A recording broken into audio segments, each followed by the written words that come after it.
From the Borough at Athletic Park in Wausau, Wisconsin, it's Chucking It Up with Eric and Dan. Welcome back to Chucking It Up. This is episode 15. Yeah, we're back this week after not having a guest last week during the All-Star break. We're back this week. We've got a great guest for you, another great interview. This week it's with former Woodchucks pitcher, pitched this year, but then left. It's Carter White. He was a great interview, had a lot of fun with that one.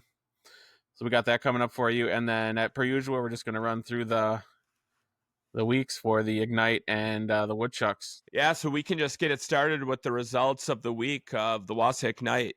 They started their week off July 22nd, Tuesday, and they were playing down in Madison against the Nightmares. And they had a tough one. They lost 3-12. Yeah, so then they played Madison the next day on the 23rd, and the score was very similar. I lost this one 3-13.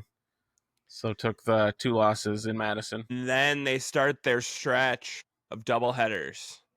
Thursday against Lacrosse Steam. Game 1, they lost. But then they rebounded in the second game and beat Lacrosse 12-1. Nice little showing there. And then they came out Friday and had another doubleheader against Lacrosse, but this time at home. Got shut out in game 1, 0-12. But then another similar story. They bounced back in game 2 and won 16-5. Little offensive showing there. And then they had an off day Saturday, but rolled right into Sunday with that momentum and dominated Minot Honeybees from the start. And 10-run ruled them 11-1. Yeah, let's go. So a 3-4 week for the Ignite. Nice to see them getting some more wins in there. Went through a little rough stretch there the previous weeks, but yeah, getting some more wins now and getting some momentum going forward. Yeah, and they don't have many home games left, so if you haven't been to Ignite this year, get out to Athletic Park when the girls are in town. It's a fun game to see and a fun atmosphere, and the girls love when the crowd is loaded. If you saw our clip from Mia this week that we dropped when she hit the first home run, she said her and her teammate were shaking on the way home just from playing in that atmosphere. Yeah, so you help them out, get out there, be loud. And like you said, if you want to catch them in their inaugural season, chances are running out. So get down to Athletic Park and check out the Ignite before they're done this season. Then we can head it over to the boys on the Chuck side, and we'll start with July 21st against the Dock Spiders, whatever that is. But they won 21-11. They had a run of football scores, and this was the start of it. 21-11 W against Fond du Lac. Yeah, we touched on this in the previous episode since we recorded that one last Monday. But yeah, they looked real good. I put up a lot of runs. But yeah, we still don't know what a Dock Spider is. But then, yeah, we moved on to the next day, the 22nd, against the Lakeshore Chinooks. And yeah, I don't know if they're playing baseball or football, but they won that one 18-8. And then the football scores continue into Thursday against the Rafters, and they won 17-4. They're just hot coming out of the break. Yeah, and these are all home games. They had a little home stand here, and the Woodchucks are so good at home. They love the Borough. So none of this should be a surprise.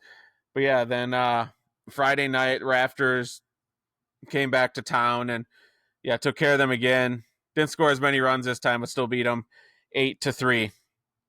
Yeah, and it wasn't even in the Borough, like Dan said. He misspoke, but we still whoop them. If it's the Rafters, it don't matter. It don't matter if we play in a parking lot. We're still going to beat them. Well, that was my bad, but it still was an undefeated homestand. An undefeated one. They had 6 games at home. It should have been 7, but one of the rained-out games against Lakeshore that they make up on Saturday, as you'll hear. But in that 6-game homestand, they scored 83 runs. Yes, 83 runs. That's insane. That is insane. One game, I believe it was the whole homestand, or maybe one game. But they had more extra base hits than they had strikeouts. Incredible. I believe that was for the whole homestand. That's wild. Yeah, it's you don't want to face the woodchucks at the Burrow. Like, Or period. anywhere for that matter, as you'll find out down yeah, the road here. right. Might you be able to catch them on the road, not always, but yeah, if you're coming to the Burrow, I've been saying it all year. We are hard to beat at home, and it seems, and the trend continues, we'll lose 1, we'll lose 2 on the road, but we always bounce back on the road. I believe last time I checked, we were pretty even record on the road. But after our homestand, we were 22-5 at home this year. Crazy. So yeah, the Burrow is a place you do not want to face the woodchucks at, and that's great. So then we go go into Lakeshore. They had a doubleheader from the Wednesday game that got rained out here. Thank goodness for Lakeshore, because we probably would have won in the Burrow. But we lost game 1-3. But Amar, what a start. It's a shame that we couldn't get a victory in that game, but Amar, you looked great. So Tough good. loss for you, but so good. Yeah. It's tough scoring all those runs in the homestand and then only be able to get one in, the first away game, or the second away game, but that's how it works sometimes. But yeah, then we played Lakeshore again that night, 2-7 inning contest there, and lost a heartbreaker 7-8. Brutal. We looked like we had it. 2 outs, bottom 7, or actually top 7, because we were the home team. It was so weird. But we were playing in Lakeshore. Then our fighting ways, it looked like we were going to pull another one out, and we just couldn't get it. But every team in baseball is beatable. Nobody's unbeatable. But I mean, if you look at the Sunday score, we bounce back hard. But yeah, and that's how it should be. It's how you respond. And yeah, lost those 2 in the doubleheader, but then yeah, we went right back to Lakeshore and took care of them very easily with the shutout, 9-0. 19-0. Yeah. Grant Parsons deserves a lot of credit. He started this game and dominated from the jump. And then our bullpen just held on through. Yeah, and if you didn't know what the Northwoods League was, or if you just saw these team names, I mean, there's nothing in the team names that says it's baseball. You just saw some of these scores, like 21 runs, 18 runs, 17 runs, 19 runs. You might think it was a little summer football league going on. Crazy. And I couldn't blame you for that. Yeah. But another stat I saw too after the homestand before the Friday night game, the Woodchucks were averaging over 13 runs a game for the year. Crazy. Yeah, the Woodchucks offense is just clicking. And if our pitching can figure it out, which it has, they beat us the game 2, but game 1, our pitching was on. We just couldn't. Our offense had a bad game, and we can't blame them. All these runs they're putting up. If we get our pitching down like today, you're going to see more of these 19-0. A 19-0 shutout. Pitchers get BP if they want it. Yeah, insane. So it was a 5-2 week for the Chucks. That doubleheader was a tough one. Lost both of them that same day. Stuff happens, but yeah, the offensive output by the Woodchucks lately has been crazy. And Max these games are huge. The rest of these games are huge. In the second half, which we need to win, we're up 2 games on the Mallards, so we're looking good there, and we have the tiebreaker there. And then overall, for home field for the first series against Green Bay, it would be, we're up a game on them.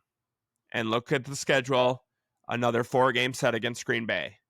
Biggest huge. 4 games of the year so far, right now.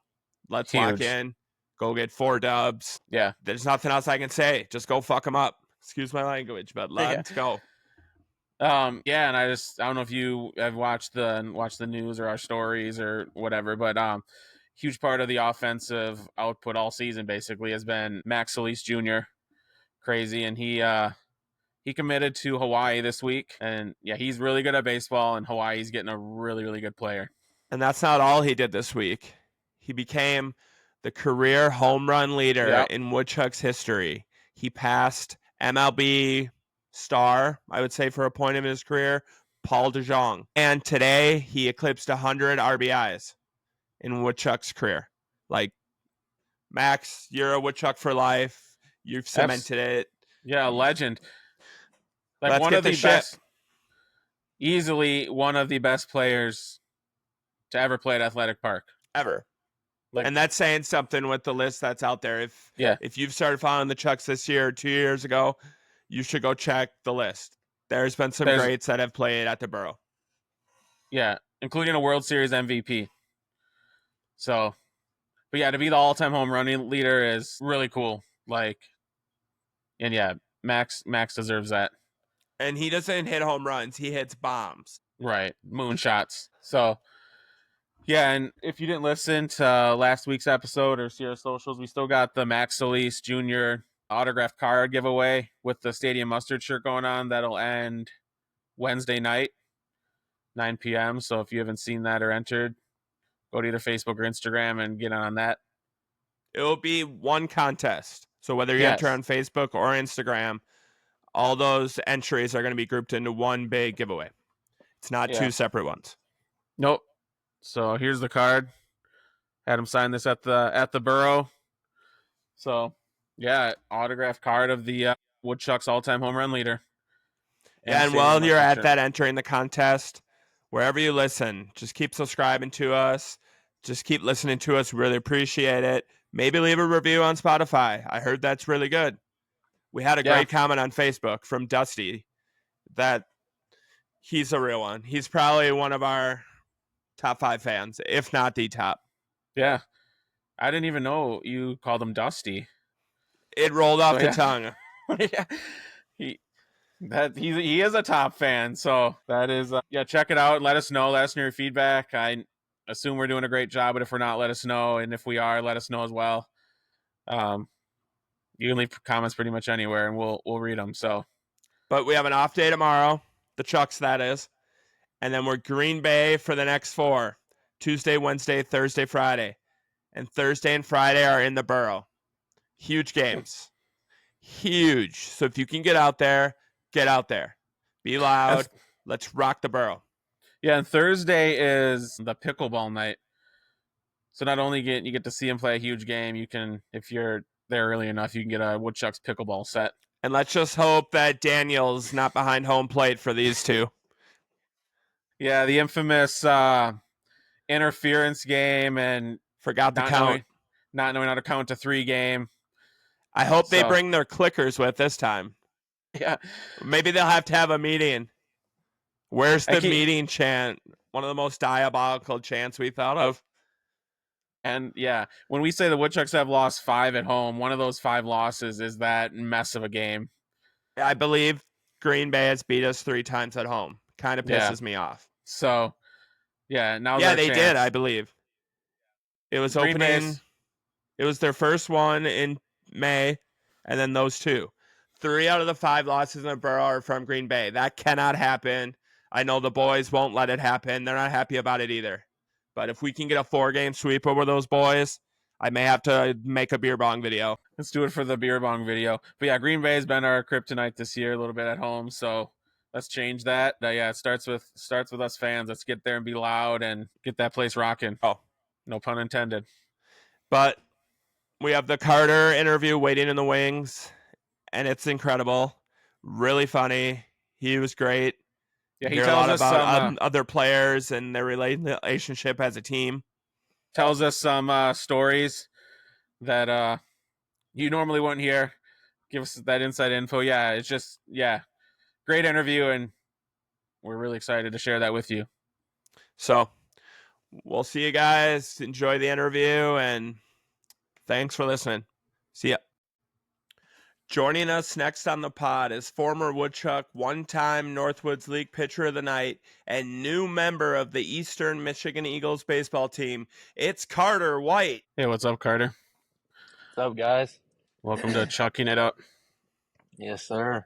Should we just call you Carter, or do you want us to call you by your number? Nah, Carter's fine. Yeah. Yeah, a lot of guys call me by my number, so. I hear that you call a lot of guys by their number, like everybody. Yeah, that's kind of my thing, I guess. Brought it to Wausau. All the guys loved it, so. Do you just know guys' numbers, like off the top of your head? I mean, I feel like it's way easier than a name. That's kind of how it started. Like, when I first got there, it was more of just like, I'd see Tucker Russell, I'd be like, "What's up? What's up, Niner? How's it going, dude?" So I mean, it's just like it's a good way to like get the guys to laugh too. So they loved it. What number is Sam? Sam is twos. That's twos. What about Zach Knowlton? Zach Knowlton, that's 1-3, ain't it? That's Yeah. 1-3. Okay. And what was Everett Swaim? That's 2-6. That's my guy 2-6. That's my guy. That's good. Yeah. It took me a little bit though to get them all down, but once I did, it was wraps pretty much. Nice. So I was looking, doing a little research on you, and you played baseball and football for Shelby County High School. Yeah, that was way back in the day. Yeah.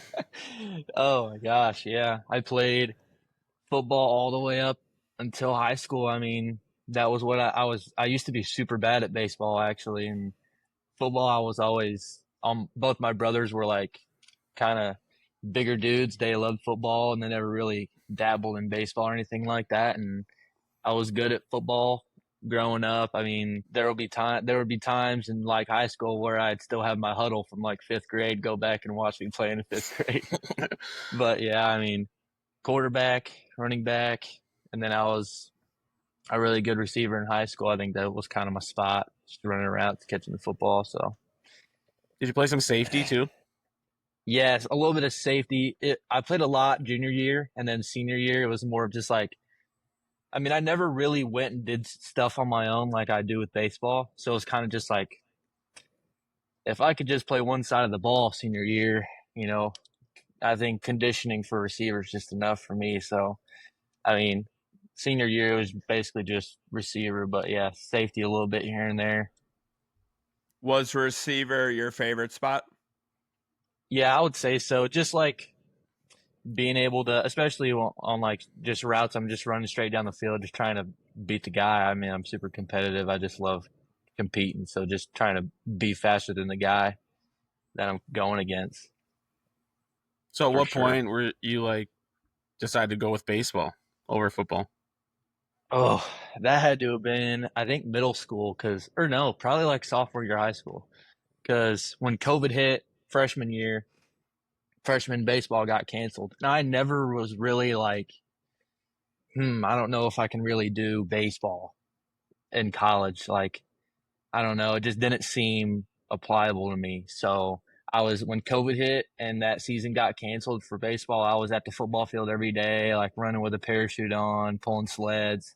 I got super fast. And then I think like probably sophomore year of high school, after my sophomore year, I pitched a bunch and it went really well. And we moved from Illinois to Kentucky.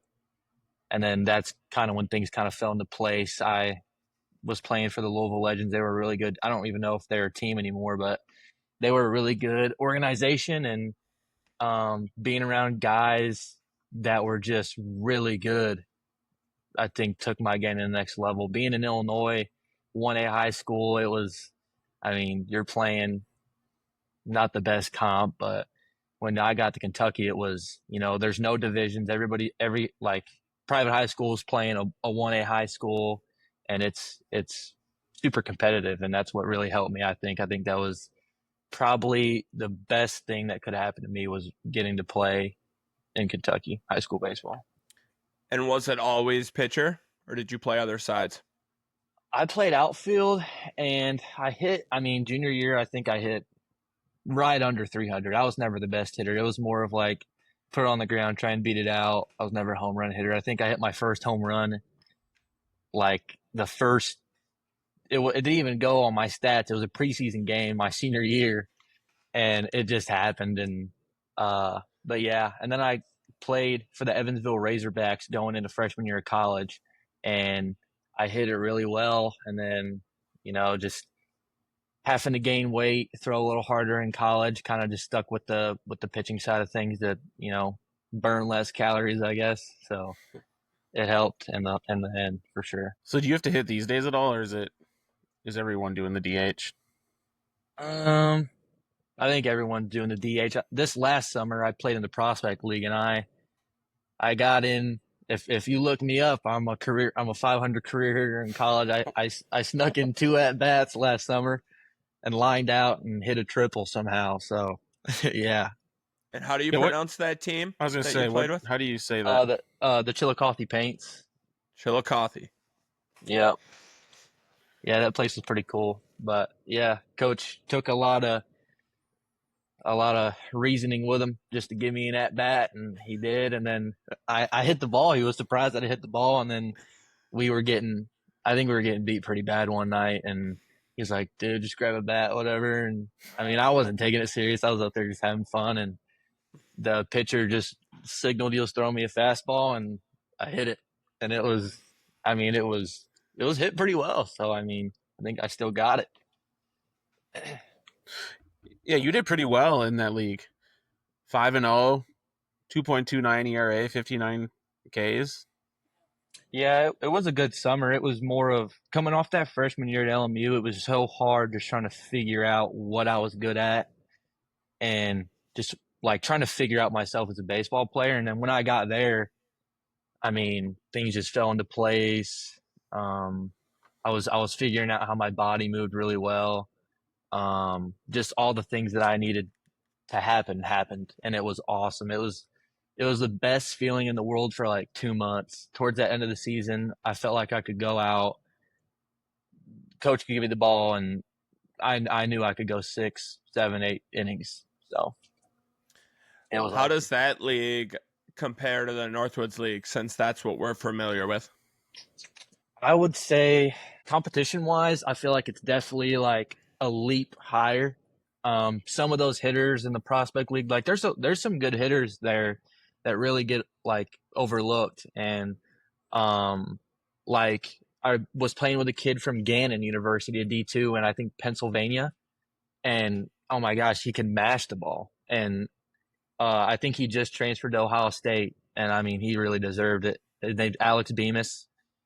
He went back and played for Chile this year, and he loves it. I mean, but yeah, there's a lot of good hitters, but definitely competition wise, Northwoods is pretty higher, I would say. So was that an option for you to go back if you didn't come up to Wassa? Yeah, I kind of, after that year, I was really like wanting to, because I went back to LMU, and it was kind of like a thing of where they were wanting me to be the Friday guy, and I knew that if I could put up a good year, I could get into the Northwoods. And I had kind of thrown my stats on an application and put it in there on the Northwoods League website, and um, just put in, you know, all my metrics and all that stuff. And Corey reached out. The Badlands Big Sticks reached out, the Loggers. And Corey was just like, I mean, pitching coach at Kaiser, you know, has a good track record. And I thought, I mean, why not? Like, this is a no brainer.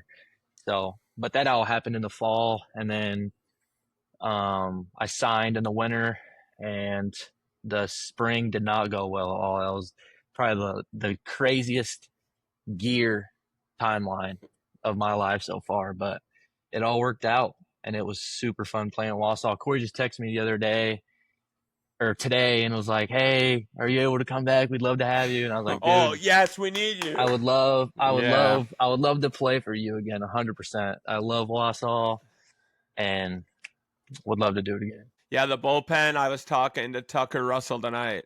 It's weak. Like, Yeah, him and Phillip are splitting the start tomorrow just to give the bullpen a break. If that says anything. Corey was saying like they're all right now, I guess, but he knows that they're going to lose some more arms. So he was texting me, and I said I can definitely ask, because I mean this place I train, there's a lot of dudes there, and I mean there's a ton of dudes, and I mean if I can get them to Wausau, I would love to help Corey out for sure. Yeah, my host guy's leaving tomorrow, so I can speak. There's one out the door. Dang. Yeah, that happens. Where is Everett? No way. Unbelievable. Where is Everett? We need Everett back in back. Canada? What's he doing? 2-6 is busy up there in Canada, goofing off. So when you put in an application, that just like goes on like the Northwoods League website, and any team can just look through those and Yeah, whoever, pretty much. It was, I mean, I remember putting in like where you're from, all that stuff, like the basic information. And then there was just like a little box that you could throw in, like, I just doing like how hard I threw, what pitches I threw, stats from freshman year, stats from the prospect league. I was an all-star there, so I threw that in there. That just looking to play at the next level and keep getting better. And I mean, I had quite a few teams reach out, but like I said, like Corey just stood out to me, and great decision, great decision. So it was just based off your application, because what we've heard from other guys is, oh, Corey knew our coach, Corey knew my coach, he said you're going here. Yours was strictly off the application. Pretty much. I mean, I know at LMU, the head coach has some connection somewhere, but I don't think he had a Northwoods League One. So, I mean, I just took it upon myself. I knew that this is what I wanted to do. I knew I wanted to get better and get the experience. I've heard from so many people that it's just so much fun. You learn a lot. It's a grind, and I love the grind. So I took it upon myself, applied, and it was well worth it. So were those other teams wanting to sign you? Did it make it that far, and where you had to like choose which one you wanted to go to? Yeah, it was Badlands was really riding me to sign for a while. They were like, "Hey, man, like we really want you to sign right now." And I think I was more leaning towards a half contract because I knew that even though had broken my leg in the fall, I didn't stop throwing. I never had a deload really. I never stopped throwing. It was kind of an everyday thing, and I knew that I kind of needed a break. And I was having some tendonitis stuff right before I came to Wausau. Actually, I went to the doctor.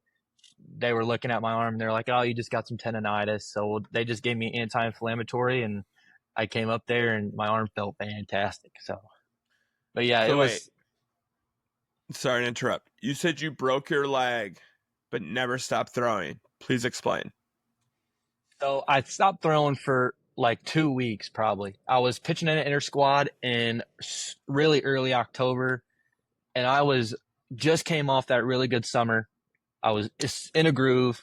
I felt like I was just in that state of mind where I could go out and just do whatever I wanted.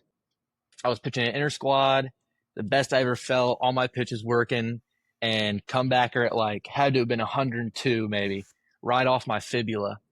And I just, in the summer I got hit with a comebacker and I was like, just walk it off. It's fine.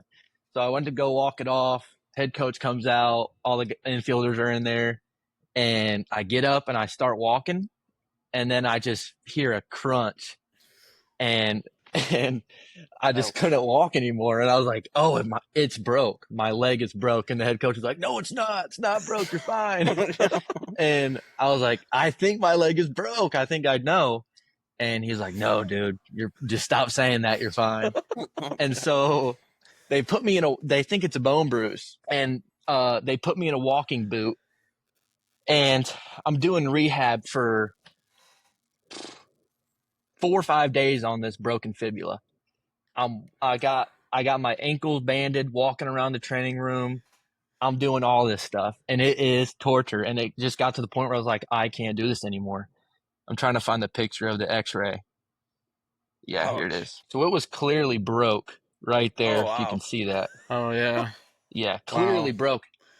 So I was doing rehab on it, and it got to the point where I was like, guys, I can't do this anymore. This is terrible. And so they had an X-ray machine at the school the whole time that they could have just rolled me down the hall, got an X-ray just to see. And so finally we do, and sure enough, it's broke. And I was just like freaking out, my season's over, all that stuff. And the best thing about LMU was that they had a good team doctor. Shout out Dr. Rapay, helped me out there. But they got me in super quick, had surgery on the 12th. And then as soon as I was back and I was on a little scooter, I was propping my leg up on a chair out on the field, just throwing. Like I was throwing every day. I think I had like 2 days rest once a week. Just throwing every day. And then I had surgery on the 12th, started throwing 10 days later-ish, 12 days later. Got cleared January 28th. and pitched in I started that first weekend series in North Georgia, January 31st. Wow. So it was a super quick turnaround. It was a terrible idea. Shouldn't have done it. I should have rehabbed it better. That year just didn't go well at all. And it was just trying to figure out everything again, learning how to throw again, basically, with my lower half. And it was a big learning curve on, I mean, you got your teammates and everything, but in the end, like, you're really alone in that process of recovery.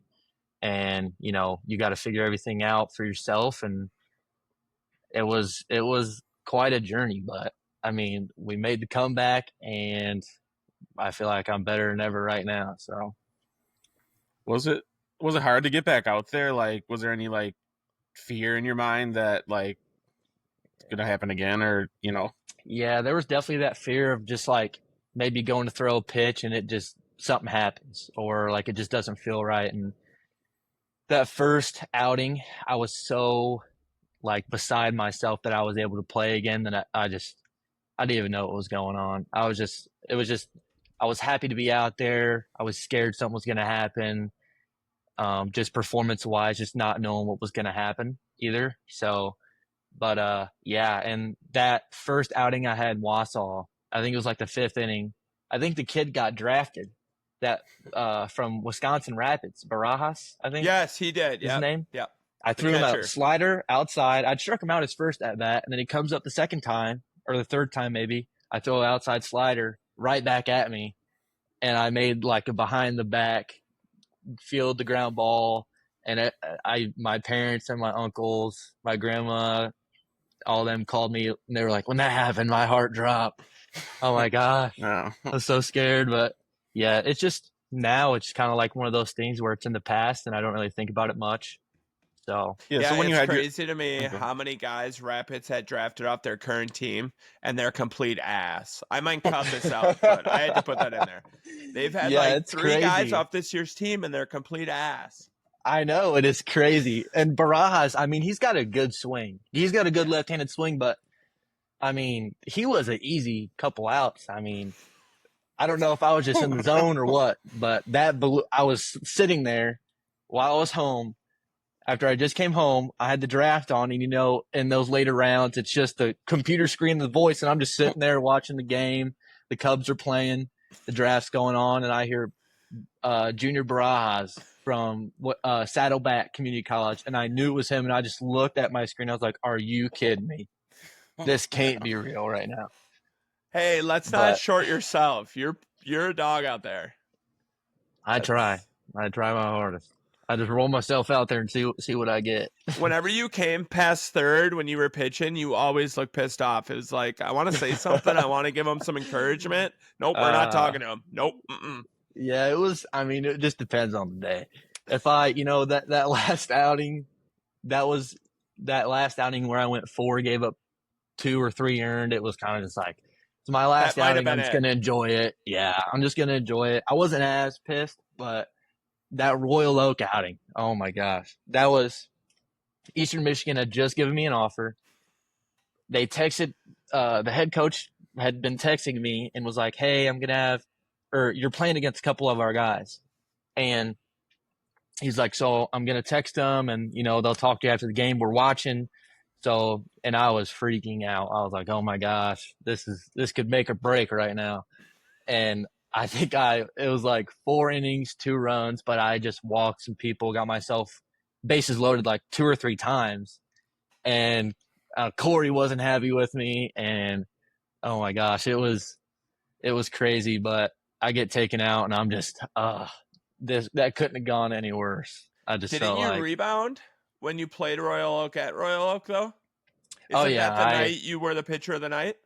yeah, that one, I felt like it was super hot and humid.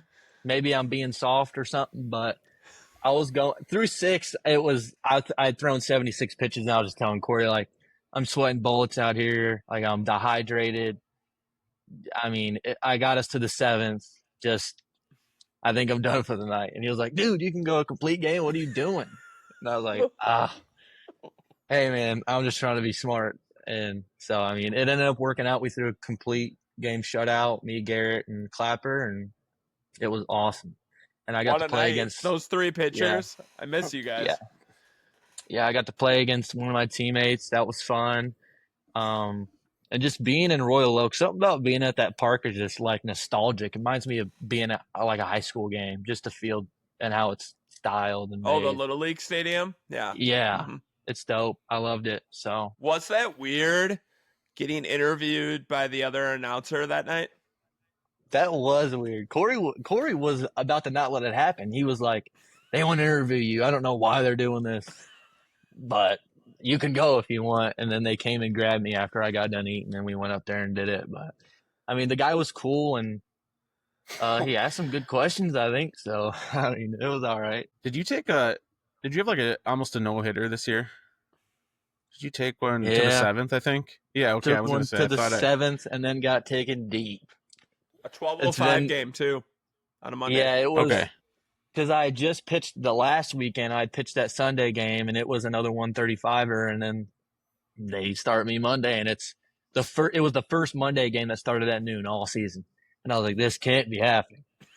And so I carried it to the I got to the 6th, and I thought it was it when that guy hit the ball out there to Chuck, and Chuck went and grabbed it. Yep. And I was like, okay, this might be it. And then the first batter in that 7th inning worked a really good count and left one hanging, and he made me pay for it. But it was, I mean, you just had to laugh at it. I love Matt Clark, but I had to leave that game Oh, early yeah. to get back to work.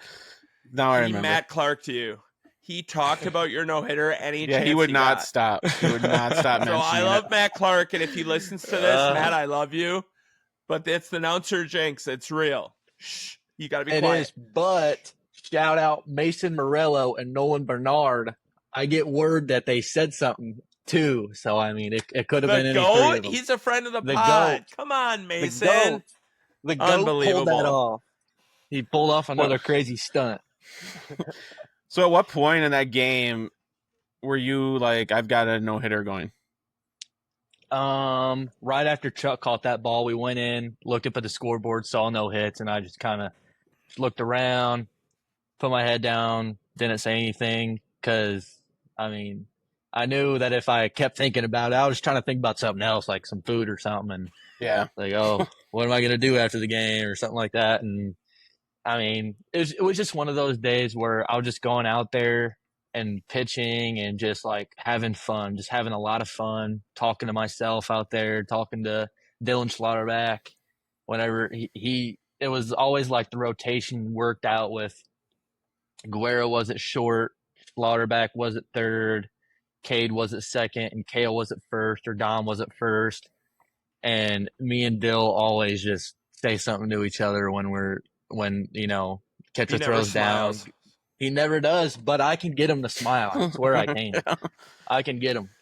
I get him good. So when you gave up that homer, then were you like, shoot, I lost a no-hitter? Or were you like, shoot, I gave up a home run? It was more just like, there it goes. And I kind of just Yeah, was just okay. laughing and just like, oh, well. Here we tried my go. best. Yeah, but Yeah. during that at bat, the PA guy came over and said 100 pitches. And I was like, oh, well, this can't happen. We're in the 6th inning. This is going to be impossible. And so then the guy took me deep. I got the next guy out. And by that time, I think I had thrown 112.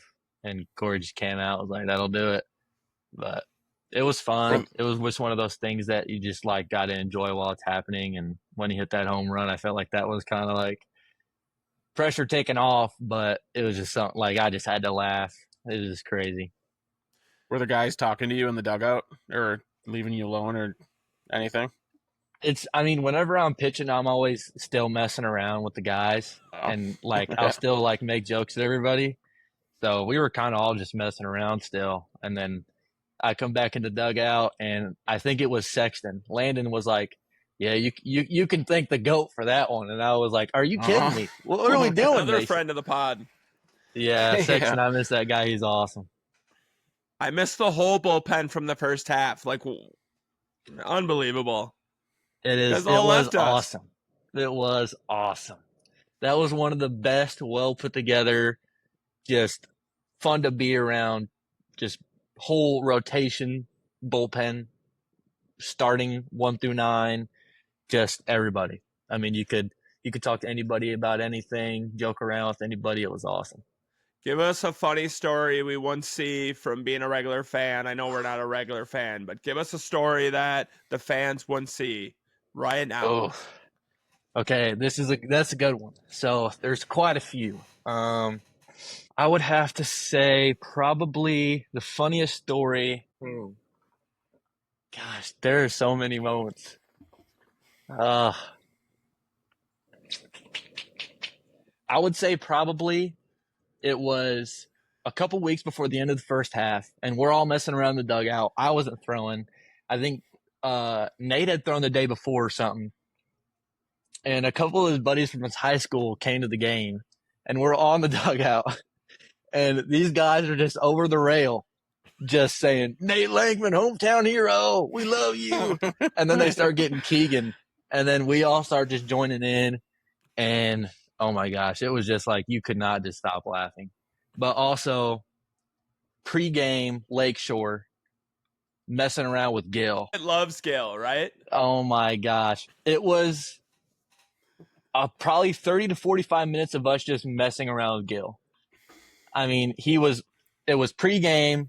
We didn't even start taking BP yet. We were all in our bullpen. He walks across the field to us, and we just we're just antagonizing him, and we're just like, we got him locked in on us, and Sexton walks in front of him and just has his hands like this, and Everett just comes up behind him and just like butt scrapes his head and just fake dunks on him, and he got so mad. And oh my gosh, it was awesome. It was one of those things, like, thinking about it after it happened, like, why have we not been doing this with every single mascot at every other stadium? That was so much fun. Just messing with them and just like joking around. It was awesome. That was hilarious. How was the Northwoods League? Like, is it what you expected? Like, did you hear about it before you came here? Or? Yeah, I had a guy, I don't know if you remember a guy named Colin Murphy. He pitched for Wausau in 2021, maybe 2022. He's from LMU, from Lincoln Memorial. He told me it was really fun. I had heard from some other guys that I've been training with here at home over winter break last year that, it's a tough league. Guys can hit the ball really well. You got to know how to pitch. I mean, that's all there is to it. And they were right. I mean, I felt like every outing I was so locked in on hitting my spots because I knew that, like, anybody could make me pay for leaving a ball somewhere that it shouldn't be left. And it was well, I mean, the league was well spoken of. And I mean, after that first outing, even the balls that were hit off me, they were all hit hard. I mean, balls are not hit soft in this league, and when they are, it's rare. So yeah, it was very much how people had said it was going to be. Who's one hitter that just sticks in your mind? You're like, this guy could not get out. Just any other team? Any other team that you face this year and you're like, I cannot believe I couldn't get this guy out. He must be a really good hitter or something. I would say it was actually the kid that hit that jack off me for Lakeshore, that big lefty. I walked him his first AB. I had him out, walked him, just lost him. And then his second AB, I think he got a base hit. And then that third AB, I knew all I had to do was just hammer this guy with sliders and he'd get out. I mean, that's what usually happens, to be honest. And he didn't.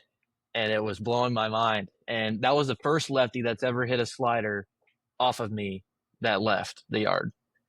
And it was like I said, like, I just had to laugh. It was so, just didn't expect it and just crazy. So I just had to giggle about it, I guess. What do you think of the grind of the Northwoods League? Like, basically no days off? Yeah, I loved it. It was, I mean, that just makes you get so more closer to your teammates. Just, you're spending every day with them. And it's not just like a couple hours. It's pretty much the whole day. So, I mean, there's a lot of different topics you guys can talk about. And I mean, there's so many conversations had about just so many different things. And I mean, and then when you're playing, you know, it's one of those things where you're gearing up for your start, and then you have it, and then that next day, it's like Christmas. Like the day after your start for me just feels like a holiday. Like I don't have to do anything. I can just sit back, just mess with the guys, watch the game, just enjoy just being at the field, and then you start gearing up for your next start, and it's just so much fun. It's just I love the grind. I love competing, and any chance I can get to throw a baseball, I will take it. So it's awesome. I love it. Speaking of all those conversations that were had, how do you come up with all your sayings? I Uh, heard you have a lot of them. Like, here we go. Like, put that in your pipe and smoke it. Like, how do you come up with all these? I may have a source.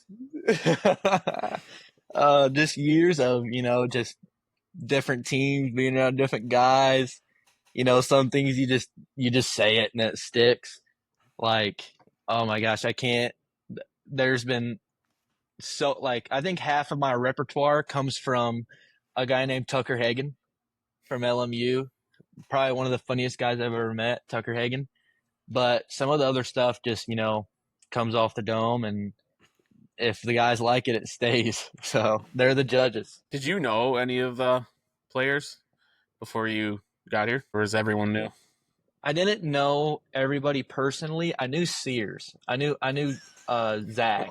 I knew him because he played for the Aviators in the Prospect League the year before, and I remember facing or him pitching against us. And that first day, we're all in there, and I'm like, "Dude, I know you. I've seen you before." And he was like, "Yeah, you played in the Prospect League," and I was like, "Yeah, I did. Who did you play for?" And we were just kind of talking for a while, and then he sat with me every road trip. So he was my bus buddy after that. So, but yeah, Zach was the only one that I really knew. I mean, you obviously everybody saw SJ's highlights, you know, and Yeah, right. I Dude's knew a I was going to be dog. playing. Yeah, he's awesome. Shout out one, but yeah, that's the only guy that I knew I was going to be playing with was SJ, and he's cool. SJ's cool. Hopefully he watches this one. How were those road trips? Speaking of them, I heard they're wild. I mean, yeah, being a new guy at the start, I really everywhere I go, really, I never talk for the first week, and then like you'll get invited to go play Moth, and then I just let it all out. I'm like, all right, let's play some Moth. And so, I mean, having Matt Clark on those road trips, some of those were crazy. Those games were awesome. But yeah, it's just, you know, like me and Everett, we were pretty close, and road trips, you know, whenever there was a Culver's, we were going to be in attendance. So, you knew me and Everett were going to be going somewhere to eat. I mean, all the Moth games on the bus. I mean, all the riddles. Oh my gosh. I can't Don't tell you get me how many started, riddles. please. Oh my gosh, that was awesome. But it was just there's so many things outside of the game that go into making the summer so much fun, especially like the road trips, being away from your host parents, and just you're sleeping with your teammates, like you're in the same room, you're eating breakfast together, eating every meal together. And I mean, there's just so much that goes into it. It's awesome. Just love it. Don't some guys even share beds? Yeah, me and I think I shared a bed with Ethan Dursley That's for the yep. first That was our other guy. for all of the road trips. I'm pretty sure me and Ethan shared the bed. And I mean, you know, I remember it being Potts, Sam, Kale, and oh my gosh, there was Cade Baldridge was down there. We were all in the lobby at Royal Oak the night after my start till like 1:30, just messing around, just hanging out, and it was awesome. And then I go back to the room, I go to bed, and Jersley's laying down, just like not asleep, but just like eyes open. What's up, dude? How you doing? And I just kind of was like, oh, hey. I just laid next to him and went to bed. So he's a cool guy, though. I love Ethan. Was that the same experience, road trip wise, in your other summer league? Yeah, I would say so. I played with a guy. Well, so I went to Chile, and then halfway through, a guy that I had played with at LMU came. So whenever we got put in a room after that, it was pretty much just me and him and maybe like Bemis. We stayed with Alex Bemis one night, and then there were a couple nights where I was only with one other guy in a room, and we would both get our own bed, and then he just wouldn't come on the road trip, and so I'd get my own room. I think that happened like twice. So I mean, I think I got a little too pampered sometimes in the prospect league. Getting my own room, that's no good. I mean, So how long did you, or how long was it before Everett told you about being in a commercial with Yao Ming? I think I heard about it in the first 2 weeks. People were just calling him Meow, and so I mean, I started asking like, what's this about? And he told me, and I was like, okay, dude, you can quit. You quit joking whenever you're ready. And he was like, no, I'm serious. And then he shows the proof. Sure enough, there's 2'6" as a young adolescent with Yao Ming. He keeps that shit in his back pocket. He does. He's got some crazy stories. He's done some crazy stuff that you just won't believe. Like the average human just can't comprehend, I guess. One of the nicest kids I've ever met. We love He's Everett. awesome. Love Everett. Yeah, he's the best. Yeah, my brother picked him up from the airport or however you got him, and he was like texting me. He's like, yeah, he went to Gonzaga and he was in a commercial with Yao Ming, and I was like, what? Oh my gosh. Yeah, it was every day was he would say something that he's done, and then you just laugh, and then he'd be like, no, here, look. And you'd just be like, well, okay. Yep, that's Everett. I believe you, dude. So when you committed to Eastern Michigan, did you have other schools that you were considering or that were looking at you? Yeah, a guy that I played with in Chillicothe, he transferred from Ohio State to Eastern. So Eastern was the first school to reach out. I think in the end I had Eastern off the bat was definitely like, okay. I mean, it's in the MAC. There's like they're wanting me to be there. It's not like, here's an offer, you're just going to be another guy. It was more of like, we want you to be here. Go where you're wanted. That's what he kept telling me. And it kind of like it just made sense. Like, why not go where you're wanted? Why not go where you can go in there and help a team win, especially in I think at the start, Longwood, I think they're in Virginia, maybe. They had offered me, another team in our conference did at LMU, Erskine College, and and then Toledo and Kent State were kind of in the early works of it. And then right before I committed, Indiana had texted, but nothing ever really happened with that. So, but especially like the head coach, Coach Britt, he just building that connection with him. He even got on the phone with me and my dad at the same time. He like, I want to talk to your dad. I want to talk to one of your parents. And I mean, I was all for it. And it ended up being one of those things where you learn a lot about him, but also he learns a ton about you. And I thought it was no better fit. I actually just got back I hadn't even visited the campus and I committed. That's how I knew that I wanted to be there. I just got back from there and it's awesome. Just being from a smaller Division II school and finally like achieving that dream and seeing where you're going to be, what you're going to be doing every day, and talking to the guys that you're going to see every day. It's just like a dream come true. It's so awesome. And you have 2 years left of eligibility. Yep. Yes, sir. So is the NIL a real thing in baseball, or? I'm always curious. Say so. I know that at the start it was kind of like they gave me a baseline, and tuition's only $15,000, which at LMU it was like 30 something at Lincoln Memorial. I mean, it was unbelievable.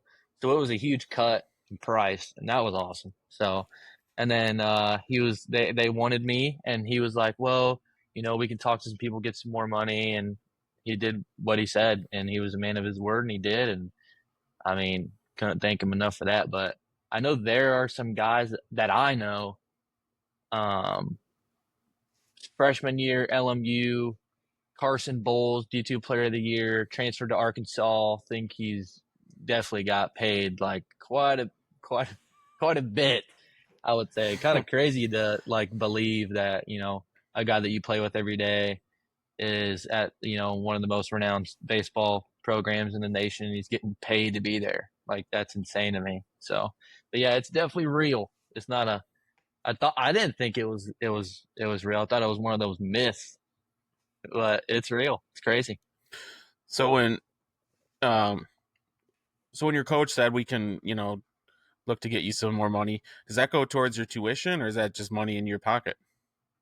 Yeah, that goes towards my tuition. It was Okay. they ended up covering it, my tuition, that side of things. So it's more of on me just for the housing, my meal plan, books, and stuff like that. So, I mean, that's also another huge part of why it was such an easy decision. I mean, somebody that's willing to pay for your tuition so you can get to school for a very low cost is huge to me for sure. So What are you going to school for? just the basic business management. But I mean, probably whenever, I'm done playing baseball, whenever that is, I think I've always wanted, training at all these different places growing up. I think that's kind of what I'd want to do, is just have my own place, manage it, train, high school guys, college guys, maybe if I'm good enough at it, pro guys, maybe in the future. But I just don't ever want to step aside or like, just totally get baseball out of my life from doing it. I'd always want to, do something, give back to the game that gave me pretty much everything I got right now. So, But the main goal is to make the majors, get drafted. yeah, for sure. I mean, watching the draft this last year, it's just you see these guys that are your age, like younger. A lot of those high school guys got drafted, and it's just like I don't remember how many times I said out loud, "That's probably got to be the greatest feeling is getting drafted." And I mean, it's just that would be just awesome. I mean, I feel like there really could be no greater feeling than hearing your name get called and knowing that you get to keep playing baseball and that you get to be paid and that's your job every day just to be good at baseball. So, Has yeah, there that's the ever goal. been any interest? Like, while the draft's going on, they gave you a call and said, "Hey, we're looking for you. We'll give you this much," or anything? Nothing like that. I think after this year, I'll be draft eligible. So it's just Oh. getting to work this year in the fall, getting some ticks on the velo and working on like a fourth pitch and hoping to tear things up in the spring, make some noise, get some eyes, and see if I can, play at the next level. So I heard in the Royal Oak interview that you were working on a cutter. So how many do you have now? So yeah, two-seam sinker, slider, cutter, changeup, or splitter, pretty much. It's kind of like I don't know, like a Vulcan chain, just split like down the middle, pretty much, right between these two. But yeah, I mean, and I don't throw it a lot, so that's kind of what I'd want to work on is getting that fourth pitch and getting. Dogs are barking. But getting that It fourth happened on pitch. Corey's interview too. You're all right. But getting that, that fourth pitch that I can, throw in the zone whenever I want, keep the hitters off balance, that'd be huge. Because cutter I didn't think it was going to be what it was. I threw that almost more than I did my slider, and my slider is my best pitch. And that cutter played so well this summer that I feel dumb for not throwing it earlier. I mean, it definitely could have helped prior, but yeah, the cutter was huge. Dakota Backus, shout out Dakota Backus here in Bettendorf. We worked on it a bunch. I think I was throwing it for 2 weeks before I came to Wausau, and I felt like I had a grip on it. I knew what I was doing, and I guess it worked in that game, that first outing. Worked pretty well. Yeah, so we've talked about some of your best outings. You're having an outing where you just lasted like a real short time and you just wasn't your day. Oh boy, do I have a couple. Especially this last spring. I'm telling you, this last spring was brutal. I mean, I wasn't ready to go. It just, it was really tough. It was embarrassing almost. Like this is not supposed to happen.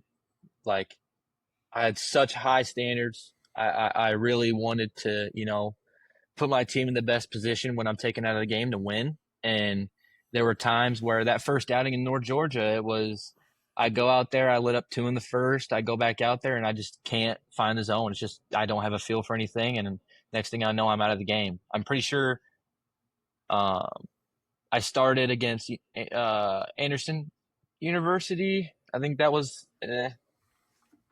second half of the college season in the spring. And I don't even think I made it out of the first inning. It was, it was terrible. It was like you go out there and it's just, it's got to be one of the worst feelings when you go out there and everybody's watching, your teammates are riled up, and then you just don't have it, and you just got to deal with what you got for the day, and it's not enjoyable at all. How do you bounce back from that? To be honest, the biggest thing for me in the spring was just keeping my faith. There was just times where, I'd call my dad and I'd be like, hey, I don't know if I want to play baseball anymore. I mean, this is just, I just can't do it. I mean, mentally, I work so hard to do the best I can, and nothing is going my way right now. And it was just one of those things where towards the end of the season, I just kind of had to, be alone at night and just pray about it, and, just trust that, what's happening is happening for a reason. And, maybe something I asked for, something I prayed for, it's this is why it's happening. It's making me, mentally stronger, or, teaching me patience or something like that. And I totally believe that, I have full trust in God. And it was just one of those things where, nothing was going my way in the spring, and I kept my faith in God. And, by the time summer rolled around, I just, kept going at it every day, working hard, no matter what the outcome was, good day or bad day. And it shaped out for the better. And, it's just one of those things that you got to keep at it.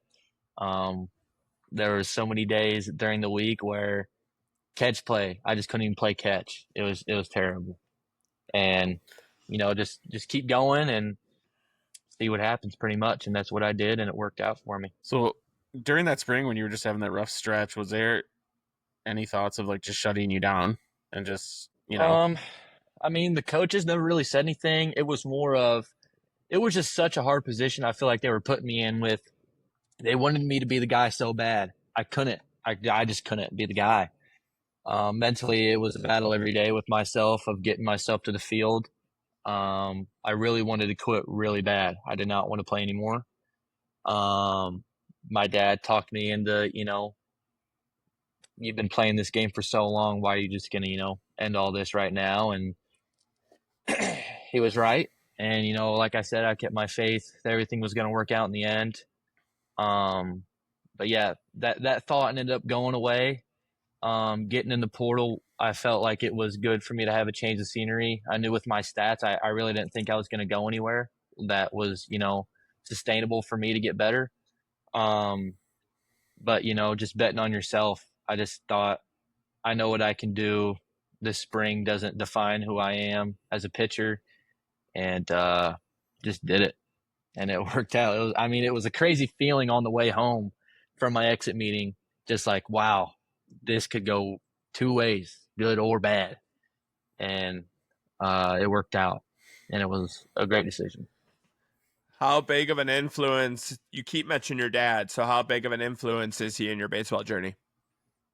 Yeah, he's the biggest idol that I could have here, to be honest. He just, growing up, travel ball, really expensive. And so he took it upon himself to start a team that there's no fee. And Wow. we would just fundraise for the tournaments. And we did that for a couple of years. And, with parents and travel ball parents, nothing ever really stays around for too long. And, some people just don't want to fundraise. So, but, he's done everything that I could ask for to, be able to play and continue to get better. And, at this point, it's went from him catching me while he's sitting on the bucket with his old catcher's mitt to him being like, well, I think at this point, I think you know more than me. So I'm just going to sit back and watch you. And, it's been awesome. Just everybody that's been around me since the beginning, just up till now. I mean, everyone just super supportive, but my dad's always been there. He really has. So Did he get to Wausau? yeah, they came from my last start. But he watched all of them online. After I carried that no hitter into the seventh. I gave up that jack, got taken out. Get to my phone after the game. He's like, "Good outing. No, you're not happy about the home run, but it happens." But yeah, they came down for the last start, him and my mom, and it wasn't the best start, but just having them be able to come and watch me pitch, just any part of any family member being able to watch me pitch is just huge to me. I love having family members in the stands, and I didn't have my best stuff, but I just love having them be able to come and watch me. So You should have told him to come down third. We would have hooked him up with some stickers. I should have. Come on. I got my chucking it up sticker on the back of my MacBook here. So Let's go. they've all been used already. Yeah, we love you players. You guys give us so much support. It's so awesome. I love it. Chucking it up. Love it. Do you still watch the games or keep track of the scores? Yeah, I just saw Dom Rodriguez hit a ball. I was watching the game. This was before I just got on here on the podcast. Watching Dom up the bat. I was just like, let's just see how the boys are doing. Dom's hitting, gets a hold of one, and he's just staying in the box, walking down the line. And I see him flip the bat on the field, and it's a double. And I texted the group chat, and I had to let him know, Dom, what are you doing? So, but yeah, I tuned in for the home run derby, watched Boom and Devers go at it, and the home run challenge, and yeah, I watched Potts' last start. I watched Sam pitch his first 2 innings today. And then, yeah, I just love checking in to see how the guys that I've played with are doing. So, Well, they got the dub tonight, 18-8. wow, they're just putting up football scores now, aren't they? They don't mess around. It's like a Maxon don't. game. It's crazy. This is insane. They're Yeah, just, we put up 21 on the Dock Spiders when I was there, and then they just put up, what, 23 or 21? 21 again? yesterday. Yeah. 21-11 and 18-8 today. What is going on? This is luckily we unbelievable. got 21 yesterday. That's also nice that they let you stay in the group chat even though you had to leave. Oh yeah, I'm still even in the group me. I don't know if Corey knows I'm still in the group me, but I'm still in there. On one of these days, I'm just tempted to respond to one of his group me messages and just be like, "Hey, I'll be there 9 a.m. Locker room opens. I got you." Last year, I entered the group chat. Not me personally, but one of my videos did. So I've been there too. Really?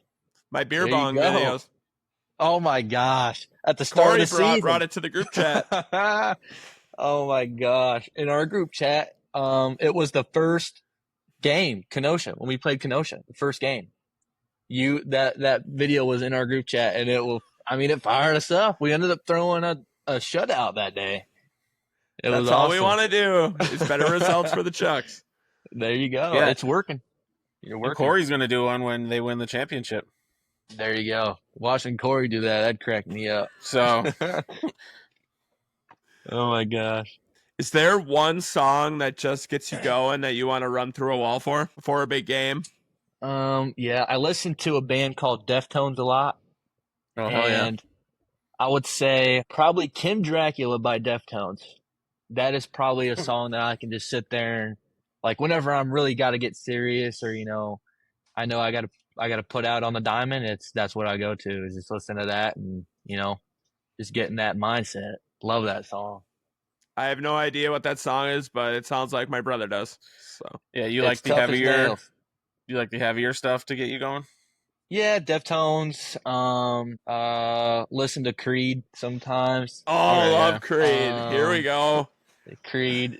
My dad used to listen to Daughtry a lot when we were in the car on the way. Yeah, dad rock. So, yeah, Yeah. Daughtry. We listened to that in the car, so I still put that on sometimes. He was in Wausau love a couple of years ago at the fair. Daughtry was. No way. Yeah, Wausau Fair. Yeah, I still listen to his. I So- when they put that form out for your walkout songs, it was that a Deftones song, a Daughtry song, and another like crowd pleaser. Big Girls Don't Cry by Fergie. Shout out Fergie. Yeah, yeah, Attaboy. let's I can go. get down to that song. That's a good song.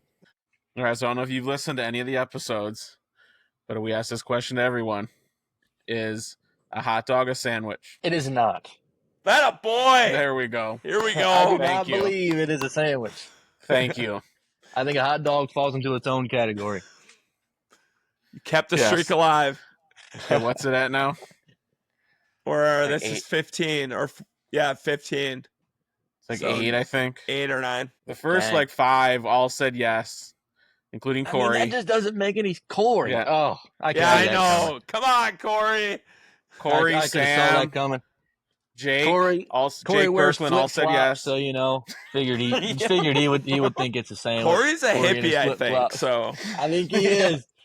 Corey was Yeah. born in the wrong era. Yeah. Should have been sooner. But yeah, the last 8 guys have all said no, or last 8 guests. That's good. So, well, I'm glad I something can like keep that, that so- streak going. And Glad I we're- could. We're on team no as well, so Perfect.